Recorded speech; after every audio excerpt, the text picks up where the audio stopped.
Pak Ali, seperti apa tanggapan KPK terkait penggeledahan sejumlah rumah Firly Bahuri oleh penyidik Polda Metro Jaya? Iya, jadi kemarin kan kami tahu ada penggeledahan memang dari pemberitaan ya sejumlah media saat itu. Artinya memang sebelumnya kami di KPK sendiri tidak tahu gitu bahwa itu ada proses penggeledahan di sana di rumah di Bekasi, rumah Ketua KPK dan juga rumah sewa ya, rumah yang disewa gitu ya oleh Pak Ketua KPK yang ada di Jakarta di Kertanegara itu gitu ya. Tentu bagi kami, bagi KPK, ya itu adalah proses bagian dari penegakan hukum yang sedang dilakukan oleh Polda karena kita tahu ada proses penyidikan umum. Ya, penyidikan umum itu artinya memang sejauh ini kami belum tahu yang ditetapkan sebagai tersangka ini sudah dilakukankah dan siapa orangnya ini belum diumumkan gitu ya.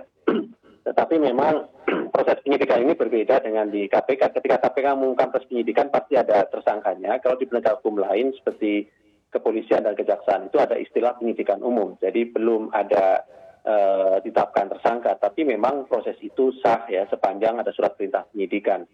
Oleh karena itu tentu kita harus hargai dan hormati proses-proses itu sekali lagi sepanjang kemudian memang seluruh prosedur itu telah ditempuh. Tentu dalam proses penggeledahan sebagai bagian dari upaya paksa dalam proses penyidikan itu kan ada wewenang yang dimiliki oleh tim penyidik ya. Dan tentu disertai dengan proses administrasi penyidikan yang sah gitu ya. Tetapi poin pentingnya adalah tentu kami juga menghormati dan menghargai serta kooperatif terkait dengan proses-proses itu bahkan di beberapa kesempatan lain seperti halnya pemanggilan terhadap insan KPK baik itu Ketua KPK dan beberapa pegawai KPK lainnya juga kami kooperatif untuk hadir memenuhi panggilan itu dan memberi keterangan di hadapan tim penyidik baik itu Polda maupun Mabes Polri begitu ya. Itu yang bisa kami sampaikan, Mbak Aneka. Oke baik, Pak Ali Fikri, dengan penggeledahan sejumlah rumah Firly Bahuri, apakah memang Firly hingga siang hari ini masih aktif bertugas di KPK? Atau mungkin mengajukan cuti begitu atau bahkan sudah mengundurkan diri? Mengingat kasus dugaan pemerasan ini sudah masuk ke tahap penyidikan, artinya polisi menilai ada dugaan pelanggaran pidana dalam kasus ini. Jadi penyidikan itu perlu kami sampaikan yang kemudian kami ketahui ini proses penyidikan umum ya Mas Pramudia. Jadi belum ada penetapan tersangka gitu. Karena ini kan sekali lagi berbeda dengan proses penyidikan yang KPK lakukan. Ketika KPK mengumumkan proses penyidikan misalnya di Kementerian Pertanian saat itu, pasti kami sudah menetapkan pihak-pihak sebagai tersangka. Ini bedanya ya dengan penegak hukum lain begitu supaya clear dulu nih. Jadi belum ada sepanjang yang kami tahu sampai hari ini pihak-pihak yang ditetapkan sebagai tersangka begitu ya. Yang kedua, sejak proses penyidikan di Polda, tentu pimpinan KPK masih terus bekerja gitu ya. Tidak ada agenda-agenda yang tertunda. Sampai hari ini Ketua KPK juga ada di kantor melaksanakan agenda-agenda lain ya. Dan pimpinan lain juga melakukan kegiatan-kegiatan lain, misalnya kemarin di Aceh, kemudian ada juga di Labuan Bajo, dan kemudian ada juga di daerah lain gitu ya, di Medan gitu ya, yang pimpinan juga ada di luar kota. Artinya gini, kerja-kerja KPK masih terus berlanjut dilakukan, termasuk juga perkara dengan tersangka SYL. Hari ini kami juga memanggil beberapa orang sebagai saksi, kemarin juga dia tetap bekerja seperti biasa gitu ya. Tidak ada hal-hal yang kemudian mengganggu proses-proses kerja gitu.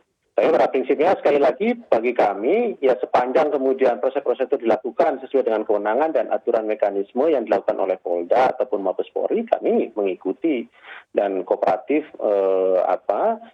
baik itu ketika dipanggil, kemudian kemarin penggeledahan, termasuk juga menyerahkan beberapa dokumen. Kami juga sudah menyerahkan beberapa dokumen yang dibutuhkan. Ya, KPK sudah menyerahkan beberapa dokumen yang dibutuhkan oleh tim penyidik Polda dan Mabes Polri terkait dengan proses-proses yang sedang dilakukan begitu. Baik, mungkin boleh dikonfirmasi Pak Ali di mana keberadaan Firly Bahuri ketika dilakukan pemeriksaan dan saat ini di mana lokasinya? Apakah juga masih melakukan tugasnya seperti biasa di KPK? Iya, sesuai dengan agenda. Setiap hari kan termasuk kami sebagai juru bicara mendapatkan jadwal pimpinan setiap hari dan hari ini ada kegiatan di kantor beliaunya ya. Pimpinan lain ada di luar daerah, ada di tadi saya sebutkan Labuan Bajo, kemarin juga ada di Aceh dan Medan gitu ya. Ya seperti biasa, kerja-kerja KPK saya kira tetap dilakukan ya. Perlu kami sampaikan juga informasi yang kami peroleh gitu ya. Sebenarnya kan begini ya, ini kan kegiatan oleh Polda dan Mabes. Jadi bukan kegiatan KPK. Substansi dari apa yang kemudian dilakukan, tentu yang kapasitas menjelaskannya adalah penyidik Polri, bukan kami yang menjelaskan. Maksudnya apa? Kami tidak memiliki kapasitas menjelaskan tempat-tempat mana yang dilakukan penggeledahan. Tetapi kami juga mendapatkan informasi begitu ya, bahwa misalnya penggeledahan di Bekasi ada beberapa rumah yang informasi yang kami peroleh tidak terkait dengan baik itu milik dari Pak Firly Bahuri selaku Ketua KPK begitu ya. Bahkan itu ada 3 rumah yang kemudian memang ada kaitannya, ada hanya 2 gitu ya. Termasuk kemudian yang di Kertanegara 46 juga sudah dijelaskan oleh kuasa hukum dari Pak Firly Bahuri. Di sana dijelaskan bahwa itu bukan milik dari Pak Firly Bahuri gitu ya, tapi adalah rumah yang disewa. Ketika kemudian beliau ada kegiatan di Jakarta dan harus berangkat pagi misalnya, ataupun tempat istirahat. Kemarin sudah dijelaskan oleh kuasa hukum ya, saya kira itu sudah clear gitu ya. Seperti itu Mas Pramudia dan Mbak Aneke.